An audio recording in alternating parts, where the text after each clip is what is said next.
কাকে দিয়ে খুন করিয়েছিলেন, কার কার নাম বেরিয়েছিল। আজ গভর্নমেন্ট চেঞ্জ হলেও মনে রাখবে আমি তো সবটাই জানি। নমস্কার বন্ধুরা, আপনাদের সবাইকে স্বাগত জানাই অভিজিতাস মন কি বাত চ্যানেলে।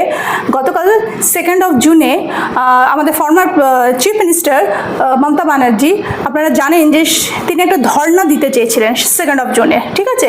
তো তিনি সেটা দিয়েছেন এবং সেখানে গোটা কয়েক হয়তো মেম্বার্স ওনার দলের এসেছেন, বাকি মোটামুটি মিডিয়াজ এসেছেন আর কিছু লোকজন, দ্যাটস ইট। আর উনি তো কোথাও গেলে কিছু বললে ওনার একটা নাটকীয়তা শুরু হয়ে যায় আর সব কিছু ওনার শেষ হয় আমাকে মেরেছে, আমাকে ধরেছে, আমাকে বুকে মেরেছে, পায়ে মেরেছে, হেন তেন এইসব, ঠিক আছে? কিন্তু আজ পর্যন্ত উনি যত ইললিগাল কাজে উনি কোঅপারেট করে গেছেন, নিজের দলটাকে মানে যাচ্ছে তাই বানিয়ে রেখে দিয়েছেন। এই ধর্নার দিনটা উনি এক্সট্রিম করে দিয়েছেন, মানে এর বাইরে আর কোনো ক্রাইম মানে হয় না।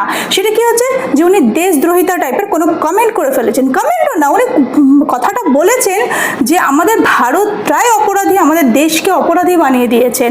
প্রতিবেশী দেশরা এমনি দু কয়েকজন আছে যারা সবসময় ভারতে একদম দূরবীনের মতো তাদের চোখ, ওরা সবসময় আমাদের নিউজে, আমরা যতটা নিউজ দেখি তার থেকে বেশি হয়তো তারা দেখে। আর একটা আমাদের দেশের দ্বারা যদি মনে হয় যাতে ভুল স্টেপ হয়েছে তাহলে ওরা সোচ্চার হয়ে ওঠে আর যা খুশি তাই বলে। তাদের নিজেদের দেশে কত প্রোগ্রেস হচ্ছে, প্রগতি হচ্ছে, তাদের সেটা নিয়ে কোনো মতলব নেই, তাদের ওটা নিয়ে কোনো মাথা ব্যথা নেই। বাট আমাদের দেশে কি হচ্ছে সেটা নিয়ে খুব চিন্তা। আমাদের দেশের হিন্দুদের নিয়ে অত চিন্তা নেই, আমাদের দেশের মুসলিমদের নিয়ে বেশি চিন্তা। এখানকার মুসলিমরা এখানে ঠিক আছে, তাদের যেটা বলার, তাদের যেটা করার সেটা করছে, বাট তার থেকে বেশি আমাদের প্রতিবেশী দেশ বাংলাদেশ, তাদের বড্ড চিন্তা।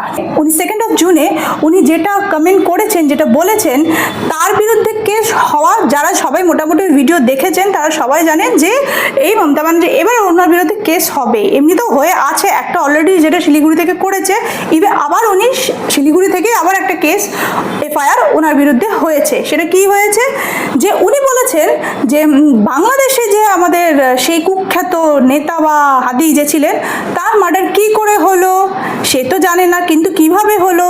ভারত নর্থ, সেই যে খুনি যে মার্ডারার, সে নর্থ ইস্ট হয়ে এখানে এসেছে, পশ্চিমবঙ্গে এসেছে, তাকে কে হেল্প করেছে আমি তো জানি না। এবার যে যখন ওনাকে মিডিয়া থেকে নাম জিজ্ঞেস করা হচ্ছে যে আপনি বলুন, আপনি নামটা বলুন, কে হেল্প করেছে বা কি করেছে, তখন উনি বলছেন যে আমি তো জানি না, আমি তো দেশদ্রোহিতা করতে পারবো না, আমি তো দেশভক্ত একটা মানুষ, যেটা আমরা সবাই জানি হাউ মাচ শি ইজ, ঠিক আছে? তো উনি এরকম হচ্ছে, উনি হচ্ছে সেই রকম মহিলা যে ছোটবেলায় অনেকগুলো গ্রুপ থাকে না মেয়েদের, যের মধ্যে একজন থাকবে খুব সেন্টার অফ অ্যাট্রাকশন পেতে চায়, হ্যাঁ, সবসময় পাওয়ার পজিশনটা তাকেই মানুষ লক্ষ্য করুক চায়। তো উনি হচ্ছেন সেই রকম। উনার হাত থেকে যে পাওয়ারটা চলে গেছে উনি তো সেটা নিতে পারছেন না, উনি পাগল হয়ে যাবেন যদি উনি এরকম করেন।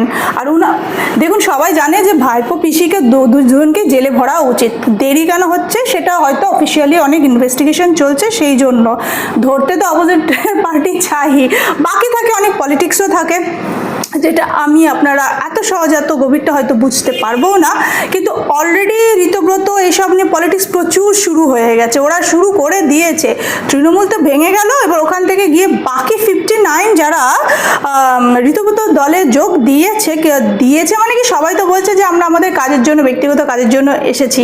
বাট এটা সবাই জানে, ওপেন লেটার, যে ওনারা কেউ আর তৃণমূল তো করছে না, দল ভেঙে টুকরো টুকরো খান হয়ে গেছে। অ্যান্ড মমতা ব্যানার্জি এখন একদম একা, কারণ উনি ভাইপোর দিকে নজর দিতে গিয়ে সত্যি নিজের দলটাকে একদম বরবাদ করে দিয়েছে।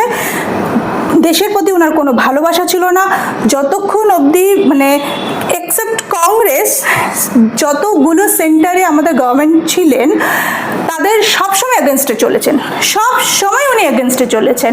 উনি এই চক্করে আমাদের ওয়েস্ট বেঙ্গলের ডেভেলপমেন্ট অনেক লেট হয়েছে, আমরা অনেক পিছিয়ে গেছি, সেটাও আমরা জানি। ওই জন্যই সবাই বাইরে চাকরি করতে যায়, ওই জন্যই আমাদের বেঙ্গলের উন্নতি হচ্ছে না।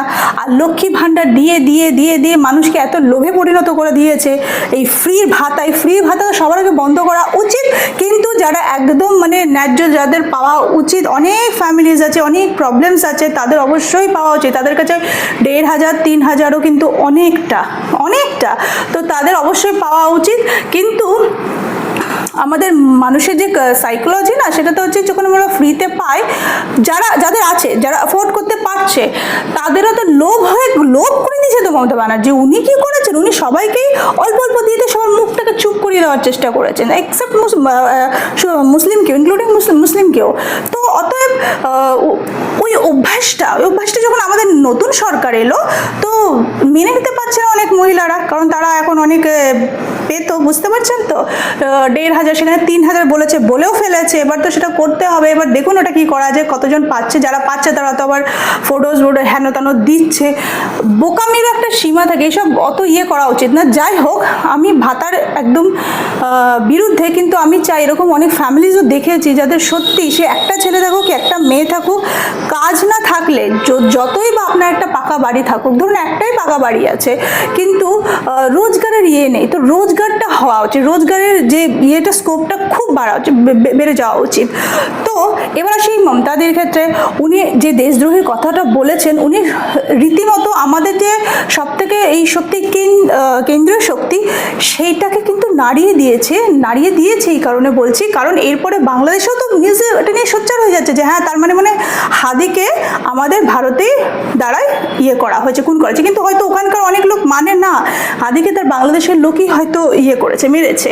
কিন্তু মমতা ব্যানার্জি এমন যেভাবে বলেছেন, উনি ওনার পদটাকে তো অনেক আগে অসম্মান করে দিয়েছিল, এখন তো সেটার আর কোনো মান কিছুই রাখলো না, উল্টা ভারতের সিকিউরিটিটাকেও কিন্তু অনেক রিস্কে ফেলে দিল, কথা দিয়ে দিল, বাংলাদেশকে তো কথা দিয়ে দিল। আর এটার সাথে বাংলাদেশ না, অনেক বাকি দেশরাও কিন্তু সবাই পলিটিক্স খেলবে। তো উনি ওনার বিরুদ্ধে সত্যিকে এটা যদি কমন পিপল, যদি আমরা কেউ বলে ফেলতাম মুখ ফসকে যে না, মনে হয় এ করেছে ও করেছে, তাহলে আমাদের চট করে ধরে নিয়ে চলে যেত। হ্যাঁ, কিন্তু ওনার দেরি করা উচিত না, ওনাকে সত্যি এই বয়সে ওনাকে জেল হাজতে যাওয়া উচিত। এই যে আমাদের প্রাক্তন মুখ্যমন্ত্রী মমতা ব্যানার্জি যে একটা উস্কানিমূলক কমেন্ট করেছেন, সেটা তো একটা huge crime, a big crime. She is uttering bullshit against your own country, about her own country, and she is provoking other countries so that যাতে রাইটসগুলো হয়, বিভিন্ন রকম দাঙ্গা ঝামেলা হয়ে যাক। উনি নিজে শান্তিতে, ওনার সাইকোলজি হচ্ছে যে আমি নিজে শান্তিতে নেই তো আমি কাউকে থাকতে দেবো না, আমার পাওয়ার নেই তো আমিও তোদের শান্তি মতো গভর্নমেন্ট চালাতে দেব না, এটা হচ্ছে ওনার বক্তব্য।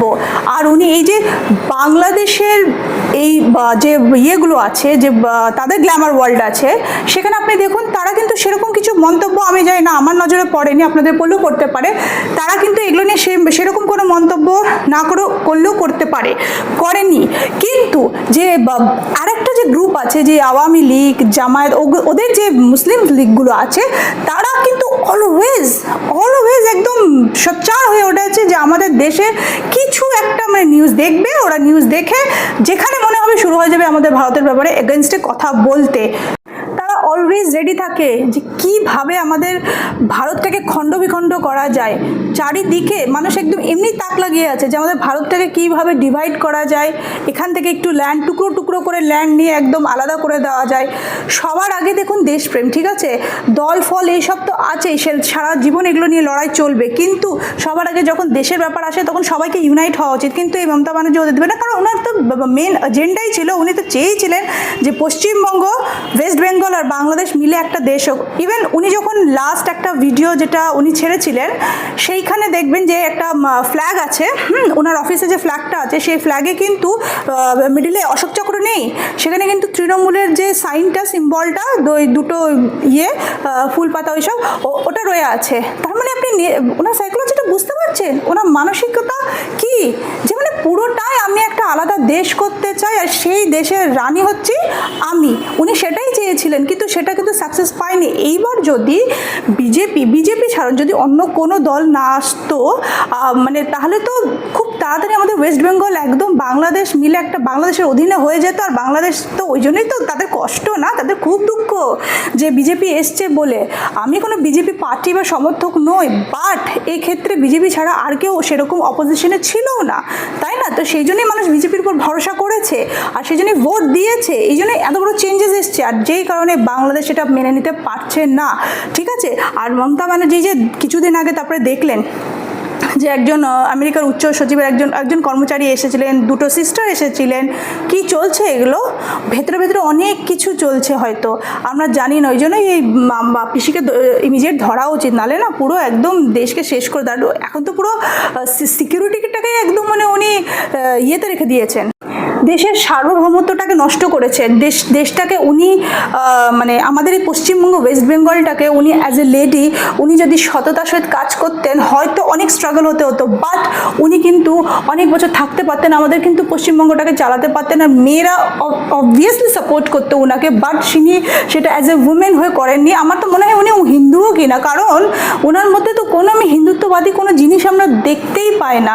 মুসলমানদেরও আমি বলছি না যে শি ইজ মুসলিম, না উনি মুসলিম না, উনি তো মুসলিমদেরকেও ইউজ করেছে। সেটা মুসলিম ভাই বোনদের যা বোঝা উচিত যে উনি তাদের ভোট পাওয়ার জন্যই উনি নিজ স্বার্থে কিন্তু আমাদের দুই ধর্মের মধ্যে লড়াইটা উনি লাগিয়ে দিয়েছেন, ঠিক আছে? এখন তো ইউটিউব আছে বলে আমরা অনেক কিছু, এখন কিছু লুকোনো যায় না, এখন সব কিছু মানুষ জেনে যায়। বাট তাহলে ভাবুন তো, যখন ইউটিউব ছিল না, সোশ্যাল মিডিয়ার এত এফেক্ট ছিল না অন সোসাইটি, তখন কত মানুষ যে মরেছে, কত মানুষ। আর 2011-তে ওই রাইটার্স বিল্ডিংয়ে বা উনি ওখানে আমাদের মমতা ব্যানার্জি যেভাবে আমাকে মেরেছে এইসব করেছে, তারাই করে যখন দেখে যে সে সত্যিই অপরাধী, সে নিজে তো জানে সে নিজে অন্যায় করছে, তখন তারা মিথ্যাচারের উপর মানে সেটার সাহারা নেয়, ঠিক আছে? তো উনিও সেটাই নিয়েছিলেন। আর মহিলা, উনি বলে দিলেন আমাকে মেরেছে, ইয়ে করেছে, হেন করেছে, তেন করেছে। হয়তো তখন একটু হলো অনেস্টি ছিল, কিন্তু পাওয়ার পজিশনের লোভে পুরো সব শেষ করে দিয়েছে। তো এরকম মানুষকে কখনোই ভুল করেও বিশ্বাস করা উচিত না, কারণ এরা সবসময় এরা কখনো দেশকে ভালোবাসতেই পারে না। দেশকে ভালোবাসার জিনিসটাই আলাদা।